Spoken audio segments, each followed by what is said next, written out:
नमस्कार.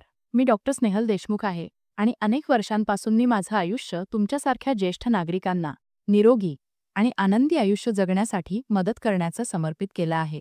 आज मी तुमच्यापैकी अशा लोकांसाठी काही महत्त्वाचं बोलू इच्छिते, जे सध्या साधारणतः 65 ते 80 वर्षांच्या दरम्यान आहेत. ही एक अशी गोष्ट आहे जी या वयोगटातील खूप लोक दररोज नकळत करत आहेत आणि त्यांना याचे नुकसान सुद्धा कळत नाहीये. ही सवय केवळ तुमची स्फूर्ती आणि ऊर्जा कमी करत नाही, तर हळूहळू तुमचं आयुष्य काही वर्षांनी कमी करू शकते. खरं सांगायचं तर एका विशिष्ट वयानंतर तुमच्या शरीरात असे बदल घडतात की काही सवयी आधीपेक्षा अधिक धोकादायक ठरतात. ज्या गोष्टी तुम्ही 40 किंवा 50व्या वर्षी सहज करू शकत होता, त्या आता तुमचं आरोग्य गंभीर धोक्यात टाकू शकतात आणि बहुतेक लोकांना याची जाणीव तेव्हाच होते जेव्हा खूप उशीर झालेला असतो. म्हणूनच या व्हिडिओमध्ये आपण अशा 5 गोष्टींबद्दल बोलणार आहोत ज्या तुम्ही लगेच बंद करणं आवश्यक आहे. जर तुमचं वय 65 ते 80च्या दरम्यान असेल, तर ही एक संधी आहे की तुम्ही या सवयी बदलू शकता. त्याआधी की त्या खरंच तुमच्या आरोग्यावर, तुमच्या ऊर्जेवर आणि आयुष्याचा आनंद घेण्याच्या क्षमतेवर परिणाम करू लागतील. शेवटपर्यंत माझ्यासोबत राहा, कारण शेवटची गोष्ट अशी आहे ज्याचा उल्लेख क्वचितच कोणी करतो, पण ती तुमची सध्याची सर्वात मोठी चूक असू शकते. आता सुरुवात करण्याआधी, जर तुम्ही आमच्याशी जोडले गेले नसाल, तर मी तुम्हाला मनापासून सल्ला देते की कृपया जोडले जावे, जेणेकरून तुम्ही आमचे कोणतेही व्हिडिओ पाहण्यास चुकू नये. ठीक आहे, तर सुरुवात करूया. नंबर 1. सोफ्यावर खूप वेळ घालवणे.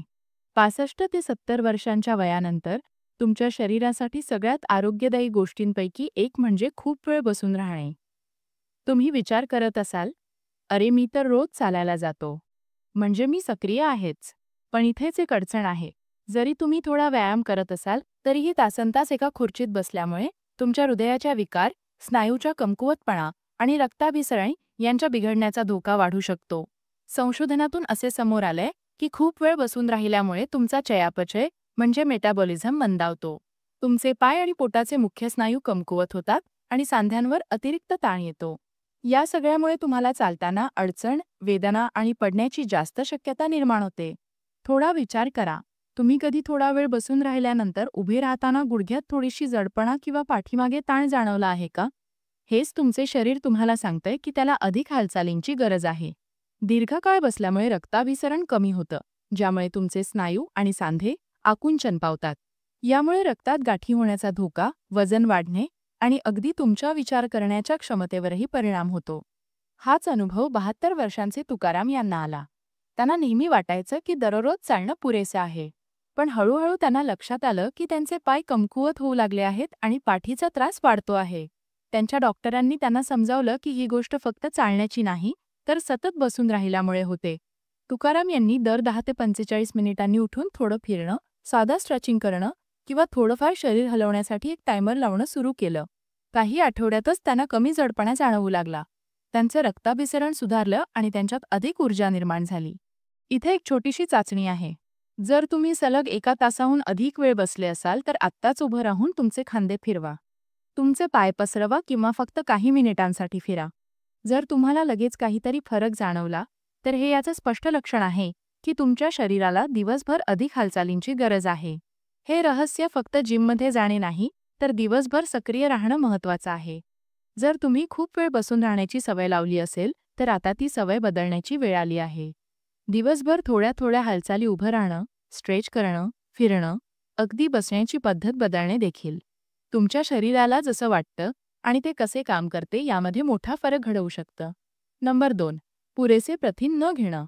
वय वाढल्यावर बहुतांश लोकांची एक मोठी चूक म्हणजे वजा शरीराला लागणारी पुरेशी प्रथिने, प्रोटीन न घेणं. यामुळे त्यांना त्यांच्या स्नायूंची ताकद आणि आरोग्य गमवावं लागतं. काही जण असं म्हणतील, मी तर भरपूर खातो, मग काय अडचण आहे?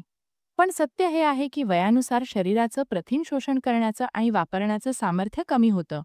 म्हणूनच स्नायूंना मजबूत आणि सक्रिय ठेवण्यासाठी वयस्कर लोकांनी अधिक प्रथिने खाणं गरजेचं असतं. दिवसातून प्रत्येक जेवणात थोड्या प्रमाणात प्रथिने असलेली अन्नपदार्थ घेणं, वजा जसं की डाळी, दूध, अंडी, डाळिंबी, मांस, वजा हे अत्यंत उपयुक्त ठरतं. नुसतं खाणं पुरेसं नाही, वजा योग्य पोषण ही एक गरज आहे.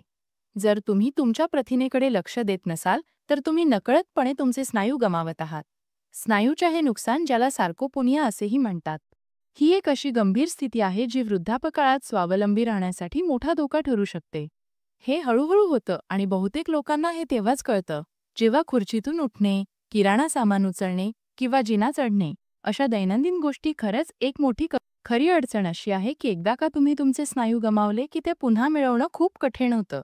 आणि जेव्हा तुमचे स्नायू कमकुवत होतात तेव्हा तुमचं संतुलन सुद्धा बिघडतं आणि त्यामुळे पडण्याचा आणि दुखापतीचा धोका अधिक वाढतो. हाच अनुभव 68 वर्षांचे चंद्रकांत यांना आला.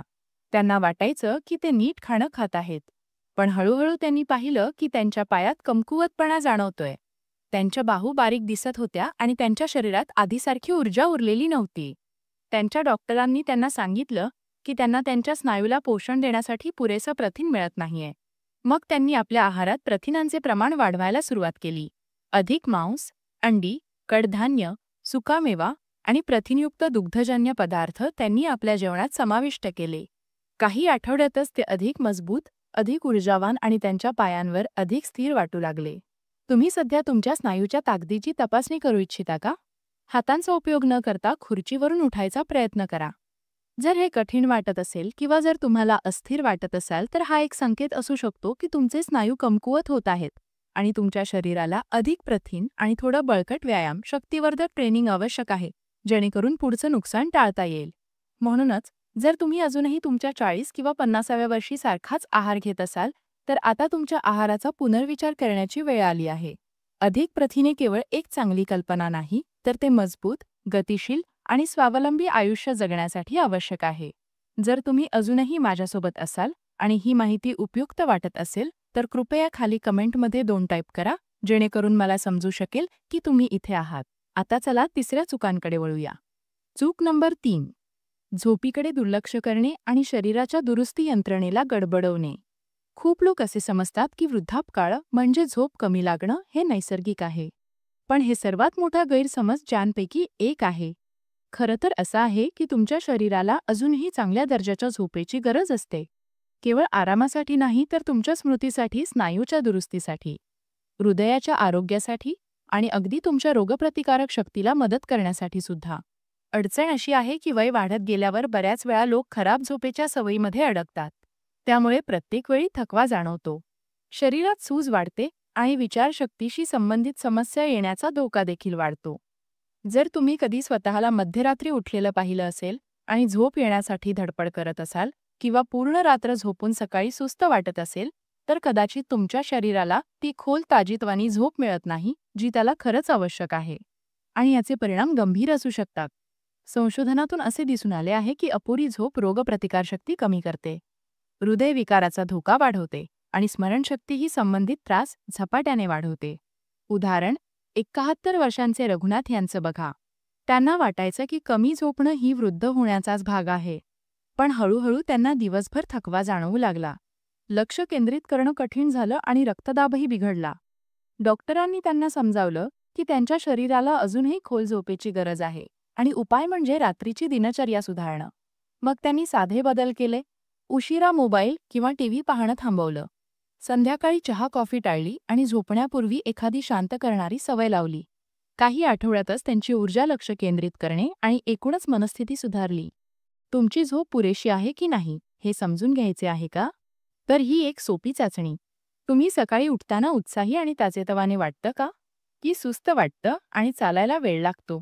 जर जवळपास रोजच सकाळी सुस्ती वाटत असेल तर तुमचं झोपेचं वेळापत्रक सुधारायला हवं. चांगली झोप ही ऐच्छिक नाही, ती तुमच्या दीर्घकाळच्या आरोग्यासाठी, मेंदूच्या कामगिरीसाठी आणि शारीरिक तंदुरुस्तीसाठी फारच महत्त्वाची आहे. चूक नंबर 4. शक्तिवर्धक आणि संतुलन वाढवणारा व्यायाम टाळणे. अनेक जण हे समजतात की रोज चालणं म्हणजे पुरेसा व्यायाम झाला. हो, चालणं चांगलं आहेच, पण ते अपुरं आहे, कारण त्यातून नक्कीच बळकटपणा आणि संतुलन टिकवता येत नाही. वय वाढलं की स्नायू कमकुवत होतात, संतुलन कमी होतं आणि पडल्याने गंभीर दुखापती होण्याचा धोका वाढतो, विशेषतः जर तुम्ही काही उपाय करत नसाल. अनेकांना माहितीच नसलेली एक बाब म्हणजे वृद्ध व्यक्तींमध्ये अपघातामुळे होणाऱ्या दुखापतीचे सर्वात मोठे कारण म्हणजे पडणं, आणि हे पडणं अनेकदा पाय कमकुवत असल्यामुळे नाही तर खराब संतुलन आणि अशक्त स्नायूमुळे होतं. जर तुम्ही तुमच्या शरीराला शक्ती आणि संतुलनासाठी आव्हान देत नसाल तर तुम्ही नकळत गंभीर दुखापतीच्या जोखमीकडे वाटचाल करत आहात. 75 वर्षांचे अण्णासाहेब दररोज चालायचे आणि त्यांना वाटायचं ते पुरेसं आहे. पण एक दिवस एक पाय चुकला, संतुलन ढासळले आणि ते जोरात पडले. त्यांच्या हाडांना काही इजा झाली नाही, पण ती घटना मनावर घाव करून गेली. डॉक्टरांनी सांगितलं की त्यांचं संतुलन खराब झालं आहे, कारण ते त्या प्रकारच्या स्नायूवर काम करत नव्हते. मग त्यांनी सौम्य, शक्तिवर्धक व्यायाम, पोट, शरीर बळकट करणारे सराव आणि संतुलन सुधारणा या क्रिया त्यांच्या दिनक्रमात घालून दिल्या. काही आठवड्यातच त्यांच्यात स्थिरता, आत्मविश्वास आणि पडण्याची भीती कमी झाली. शक्तिवर्धक व्यायाम म्हणजे मोठी वजन उचलणं किंवा जिममध्ये जाणं असं नाही. तो अगदी साधा असू शकतो, जसं की रेझिस्टन्स बँड वापरणं, बॉडी वेट्स, एका पायावर उभं राहणं किंवा पायाचे व्यायाम करताना खुर्चीचा आधार घेणे.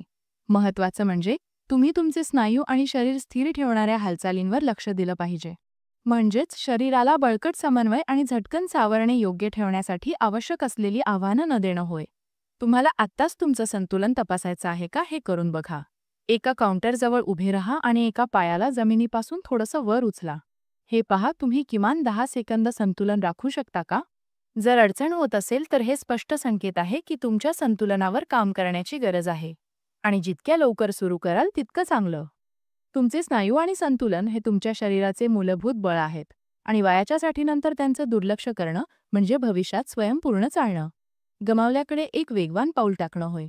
जर तुम्ही आजही केवळ चालणे यावरच भर देत असाल तर आता वेळ आहे बळकटपणा आणि धैर्य यांच्यावर लक्ष केंद्रित करण्याची, जेणेकरून तुम्ही सक्रिय, स्वावलंबी आणि पडण्याच्या जोखमीपासून दूर राहू शकाल. आता आपण वळूया शेवटच्या 5व्या महत्त्वाच्या चुकीकडे. ती म्हणजे हायड्रेशनकडे दुर्लक्ष करणं आणि शरीराला कोरडं राहू देणं. 65 वर्षांनंतरचा सर्वात दुर्लक्षित आरोग्य धोका म्हणजे पुरेसं पाणी न पिणं. बहुतेक लोक असं समजतात, मला फारशी तहान लागत नाही म्हणजे मी ठीक आहे. पण प्रत्यक्षात वयानुसार शरीराची तहान देणारे संकेत कमकुवत होतात. याचा अर्थ असा की तहान लागण्यापूर्वीच तुमचं शरीर निर्जल करण्याच्या अवस्थेत पोहोचलेलं असतं आणि दीर्घकाळ पाणी न मिळाल्याने थकवा, सांध्यात वेदना, बद्धकोष्ठता, मूत्रपिंडाची संबंधित अडचणी, गोंधळ आणि अगदी अपघात होण्याची शक्यता वाढते. निर्जलीकरण शांतपणे घडतं. अनेकांना वाटतं दिवसभर काही ना काही पितोच ना मी, पण खरं हे आहे की तहान लागेपर्यंत तुम्ही आधीच उशीर केलेला असतो आणि त्याचे दुष्परिणाम नकळतपणे सुरू होतात.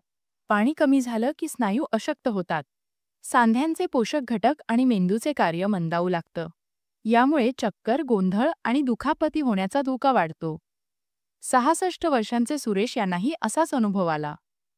ते म्हणायचे, मी इतर सकाळी कॉफी घेतो, जेवणासोबत थोडं पाणी पितो, पण त्यांना वारंवार डोकेदुखी, स्नायू असणं आणि उभं राहिल्यावर चक्कर येणे याचा त्रास होऊ लागला. डॉक्टरांनी समजावलं, कॉफी आणि चहा हे मूत्रवर्धक असतात, म्हणजेच ते शरीरातून पाणी बाहेर टाकतात. त्यांनी एक साधा उपाय केला.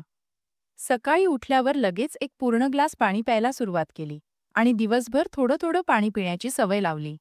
काही आठवड्यातच पचन सुधारलं, शरीरात जडपणा कमी झाला आणि मन अधिक जागरूक वाटू लागलं. तुम्ही देखील तपासून पाहू इच्छिता का की पुरेसं पाणी पिताय का? तर हा एक झटपट उपाय करा. तुमच्या हाताच्या मागच्या बाजूची सौम्य चिमूट काढा आणि 1 सेकंद तशीच धरून ठेवा. जर त्वचा लगेच परत आली तर तुम्ही हायड्रेटेड आहात, पण जर ती परत येण्यास वेळ घेत असेल तर तुमच्या शरीराला पाण्याची गरज आहे. चांगली बातमी अशी की हे सुधारणं फार सोपं आहे. फक्त 1 ग्लास पाणी जवळ ठेवा आणि दिवसभर थोडं थोडं पीत राहा.